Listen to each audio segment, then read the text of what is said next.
Bonsoir à tous et à toutes. Je vous souhaite la bienvenue dans mon sanctuaire où je vous propose de découvrir les origines des fêtes et coutumes traditionnelles. Alors préparez-vous un bon chocolat chaud, installez-vous confortablement dans votre canapé et plongez avec moi dans l'univers des célébrations ancestrales.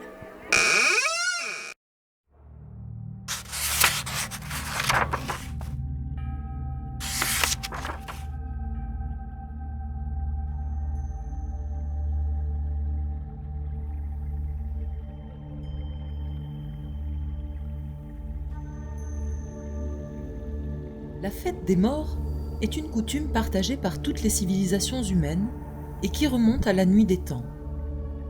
Même si de nombreux peuples à travers le monde partagent ce rituel de célébration annuelle des ancêtres et des défunts, la fête d'Halloween trouve son origine dans les cérémonies celtiques de l'Antiquité. Puis cette commémoration sera peu à peu christianisée au cours du Moyen-Âge pour devenir la fête populaire que l'on connaît aujourd'hui, célébrée par des millions d'enfants dans le monde.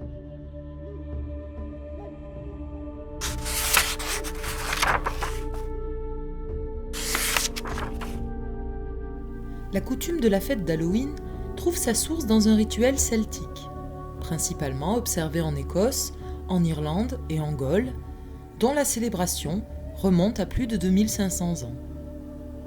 La fête de Samhain, qui se déroulait lors d'une nuit de pleine lune et qui se traduit en gaélique par le mois de novembre, marquait la fin de la saison estivale et l'entrée dans la moitié sombre de l'année, c'est-à-dire le début de l'hiver.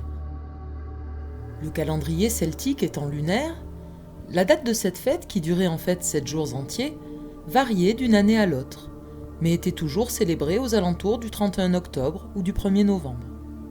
C'est l'un des 4 festivals saisonniers gaéliques, avec Imbolc, Beltane et Lughnasadh, qui marquent chacun un solstice ou un équinoxe de l'année. La fête de Samhain était considérée comme une époque où la frontière entre ce monde et celui des esprits pouvait être franchie plus facilement, et qui permettait aux défunts de revivre quelques heures parmi les vivants. Des feux étaient allumés, et des offrandes de nourriture et de boissons leur étaient destinées. Mais pour faire fuir ces esprits venus les hanter, les Celtes avaient l'habitude de revêtir des déguisements terrifiants, et faisaient du porte-à-porte en costume, récitant souvent des vers, en échange de noix ou de pommes. Même si de nombreuses sources s'accordent à attribuer l'origine d'Halloween aux traditions celtiques, il est étonnant de constater que de nombreuses civilisations respectent aussi une célébration de la fête des morts à la même période de l'année. Pensons par exemple au Día de los Muertos, célébré par les peuples sud-américains depuis l'époque préhispanique. On y célèbre, durant toute une semaine, les mêmes rites de déguisement et de fête.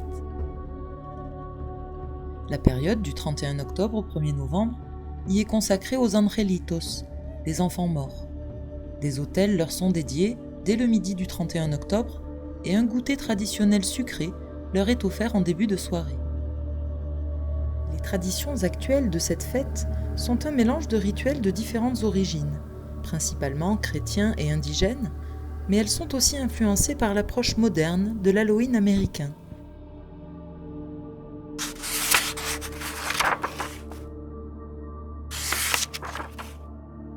Le personnage le plus populaire associé à Halloween est sans conteste Jack O'Lantern.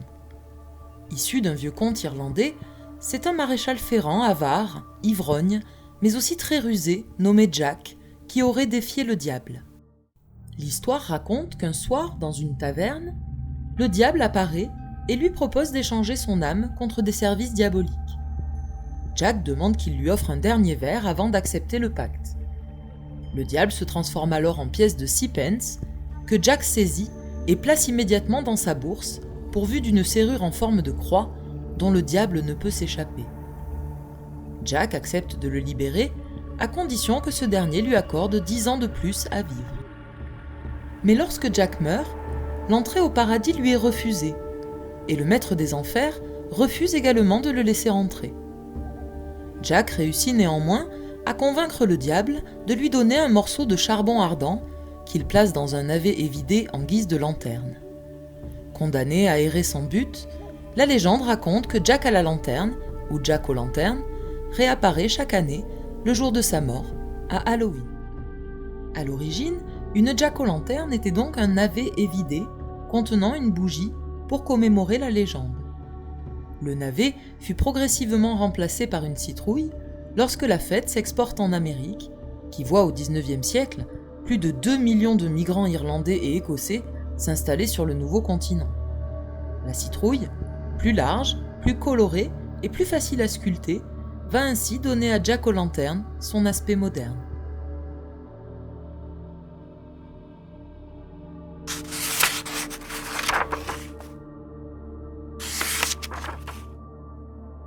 Les fêtes païennes de la célébration des morts perdurèrent après la période antique et jusqu'au Moyen Âge. À Rome, puis dans le dogme chrétien, des fêtes honorant tous les martyrs existaient dès le IVe siècle. La Toussaint était alors fêtée le 13 mai, date anniversaire de la consécration du Panthéon de Rome à tous les saints martyrs par le pape Boniface IV. Vers 835, le pape Grégoire IV ordonne que cette fête de tous les saints soit célébrée dans toute la chrétienté. Pour certains historiens, c'est à l'occasion de cette décision que la fête de la Toussaint est fixée au 1er novembre. Afin de résister aux fêtes païennes des peuples du nord de l'Empire, la papauté instaure alors à cette date une fête chrétienne, substituant ainsi dans les usages les saints aux esprits des morts. L'origine du nom de la fête d'Halloween vient de l'expression anglaise All Hallows Even, All signifiant tous, Hallows les saints, et Even qui a donné Eve, la veille. On peut donc traduire simplement cette formule par veille de la Toussaint. L'expression s'est transformée au cours des siècles en Hallow Eve ou Hallowen pour devenir enfin Halloween. Au XIVe et XVe siècle en Europe, va s'effectuer une prise de conscience générale et une réflexion sur la vie et la mort. À cette période, celle-ci est en effet devenue omniprésente et traumatisante. Les guerres de conquête, surtout la guerre de 100 ans, les famines et la peste, que représentent souvent les 4 cavaliers de l'Apocalypse, ont décimé les populations. C'est donc tout naturellement que les catholiques vont se sentir plus concernés par l'au-delà.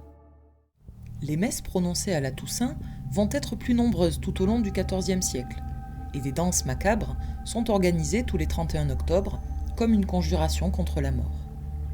Ces célébrations étaient des sortes de sarabandes, de farandoles, où chacun dansait déguisé en squelette, en revenant et autres créatures morbides.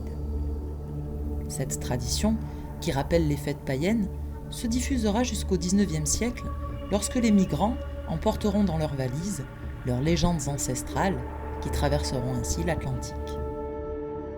Washington Irving, par exemple, publie la légende de Sleepy Hollow, ou la légende du cavalier sans tête, en 1820, une nouvelle fantastique qui contribuera largement à développer les légendes qui entourent la période d'Halloween. Elle raconte l'histoire de Ichabod Crane, un maître d'école itinérant et attiré par les récits de revenants, venu dans la région du Val dormant, ou Sleepy Hollow. Il souhaite épouser Katrina Van Tassel, mais Abraham Van Brunt, dit Brombones, son rival, veut le chasser de la ville. Alors qu'il était conduit par la jeune femme, il rencontre le cavalier sans tête. Sa légende raconte qu'il est le fantôme d'un mercenaire décapité par un boulet de canon pendant la guerre d'indépendance des États-Unis, et qu'il rôde depuis lors dans Sleepy Hollow à la recherche d'une tête de remplacement.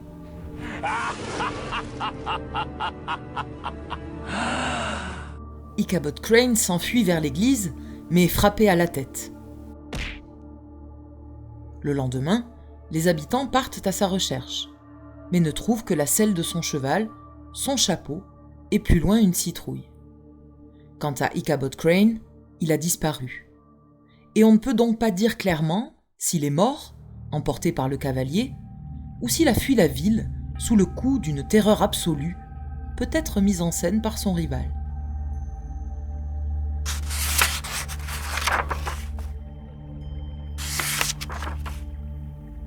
À partir du XIXe siècle, les rituels associés à Halloween s'éloignent peu à peu de leur fonction religieuse, en tout cas dans les pays de l'hémisphère nord, et se détache du dogme chrétien pour devenir une célébration populaire plus festive.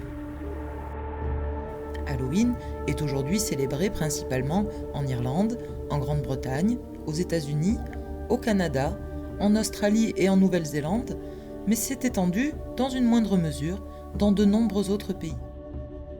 Dès le début du XXe siècle, la tradition moderne veut que les enfants se déguisent avec des costumes effrayants à l'image des fantômes, des sorcières, des monstres ou des vampires qui les effraient. Ils vont sonner aux portes de leurs voisins en criant « Trick or treat », c'est-à-dire « farce ou friandise », célèbre formule apparue dans les années 30.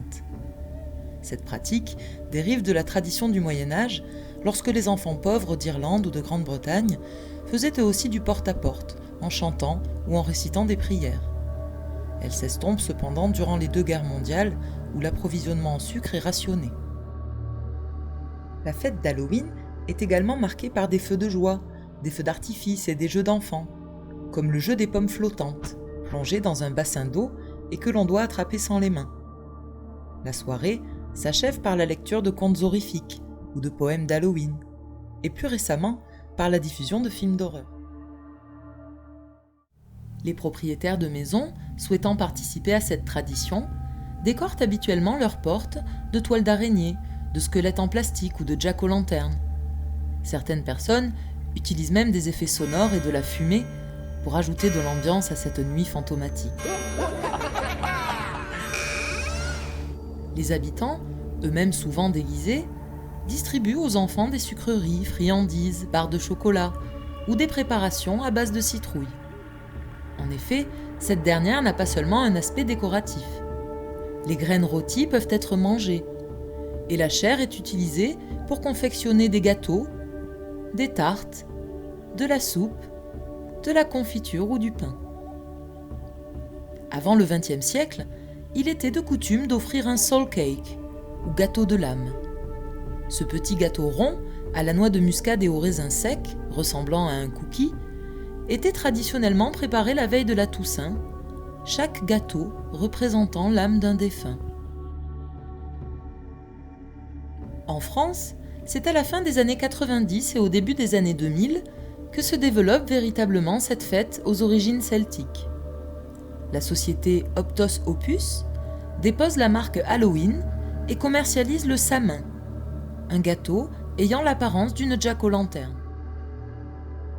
En 1997, l'opérateur téléphonique France Télécom, qui deviendra d'ailleurs Orange, lance un téléphone mobile de cette couleur, baptisé Halloween, lors d'une gigantesque opération marketing place du Trocadéro à Paris, qui se retrouve envahie par des milliers de citrouilles. Depuis, les campagnes publicitaires spéciales Halloween et les Halloween Parties fleurissent de toutes parts et la fête est adoptée par les médias et les commerçants. Cette importation culturelle est néanmoins régulièrement critiquée. Certains dénoncent le marketing visant uniquement à faire plus de profit auprès des jeunes consommateurs. Mais la fête s'impose finalement en France comme la 3e fête commerciale de l'année, juste derrière Noël et le jour de l'an.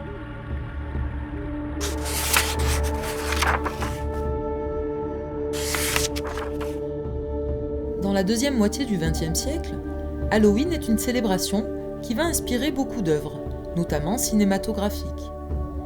En 1966, It's the Great Pumpkin, Charlie Brown, de Bill Melendez, est un épisode spécial Halloween d'une série animée basée sur la bande dessinée Peanuts de Charles Schulz, dans lequel le gang des Peanuts célèbre Halloween alors que Linus est à la recherche de la Grande Citrouille, un personnage imaginaire. Halloween, la nuit des masques, et ses suites de John Carpenter, plongent l'univers de cette fête dans les films d'horreur. L'actrice Jamie Lee Curtis, qui incarne la jeune Laurie, est poursuivie par un tueur psychopathe dont le masque blanc deviendra l'un des symboles de cette sombre nuit. Dans Hocus Pocus, réalisé par Kenny Ortega en 1993, le jeune Max accompagne sa sœur pour sa tournée de bonbons et se retrouve dans la maison de 3 sorcières de Salem qui dévorent les enfants pour rester jeunes à jamais. La même année, les studios Disney s'emparent de cette fête dans L'étrange Noël de Monsieur Jack, une histoire de Tim Burton qui met en scène la ville d'Halloween et son leader charismatique, Jack Skellington. Cet improbable héros va se retrouver par hasard dans la ville de Noël, devant laquelle il sera ébloui. Il décide alors de célébrer cette fête à sa façon, allant jusqu'à enlever le Père Noël. Les séries télévisées américaines font aussi référence à cette nuit si particulière. Dans Buffy contre les vampires, Halloween est le jour où les démons préfèrent ne pas sortir de chez eux, révoltés à l'idée de ne pas être suffisamment pris au sérieux et d'être dévalués par une manifestation commerciale.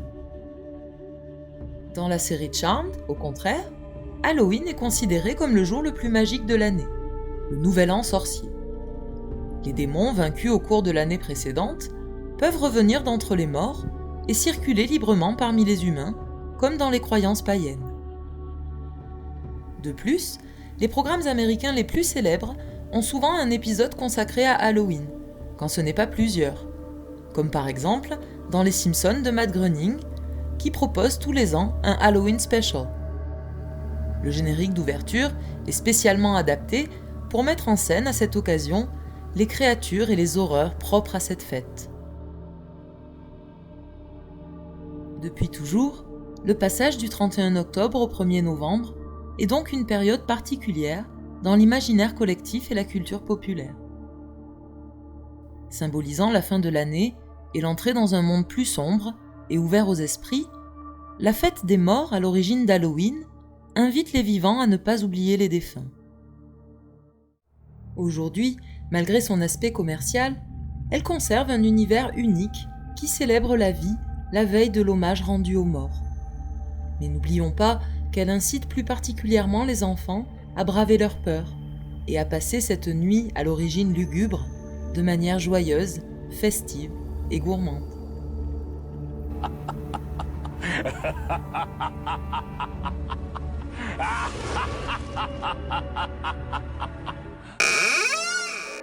Je vous remercie d'avoir regardé cette vidéo et vous dis à très bientôt pour découvrir de nouvelles fêtes et coutumes traditionnelles.